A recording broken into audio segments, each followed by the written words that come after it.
कहते हैं कि कुछ लोग दुनिया में सिर्फ जीने के लिए नहीं, बल्कि दूसरों को जिंदगी देने के लिए आते हैं। 10 साल की एक नन्ही सी परी आलिन शेरेट ने इस बात को साबित कर दिखाया। दुनिया को अलविदा कहने से पहले वो किया जो किसी चमत्कार से कम नहीं था। इससे शुरू होता है 5 फरवरी को। केरल की सड़कों पर एक दर्दनाक हादसा हुआ जिसमें मासूम बच्ची आलिन को बुरी तरीके से चोट आई। उसे तुरंत पास के हॉस्पिटल पे ले जाया गया। डॉक्टर की पूरी टीम, दुआओं का दौर और माता पिता की उम्मीदें सब उसे बचाने की जद्दोजहद में जुटे थे।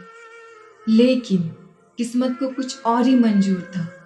13 फरवरी की वो तारीख आई जब डॉक्टर ने भारी मन से कहा कि अब आलिन ब्रेन डेड हो चुकी है, यानी अब उसकी वापसी नामुमकिन थी।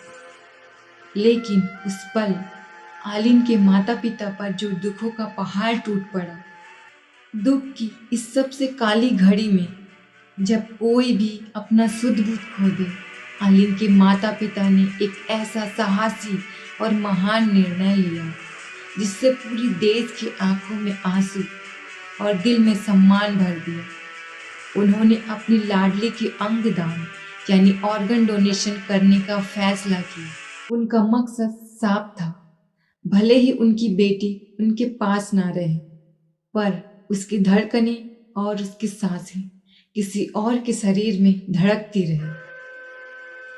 शासन ने तुरंत हरकत दिखाई और अंगों को सही समय पर पहुंचाने के लिए ग्रीन कॉरिडोर बनाया गया। आलिन के शरीर से वो बेशकीमती तोहफे निकाले गए जो दूसरों के लिए वरदान थे।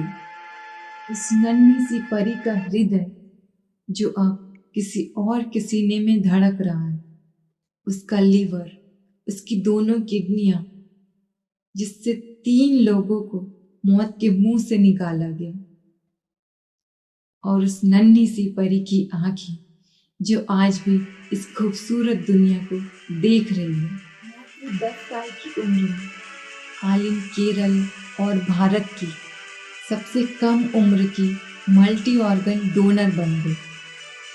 आलिन उन 5 लोगों की मुस्कान और उनकी हर सांसों में जीवित है, जिन्हें उसने एक नया जीवन उपहार में दिया।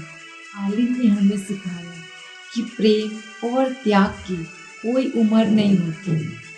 सलाम है उस नन्ही परी और उसके माता पिता के उस फौलादी हौसले की। क्या आप भी मानते हैं कि मृत्यु के बाद जीवित रहने का सबसे बेहतरीन तरीका अंगदान है? अपनी राय कमेंट में ज़रूर दें और इस प्रेरणादायक कहानी को शेयर करें। जुड़े रहें पुष्पा जैन जी के साथ। अपना ख्याल रखें।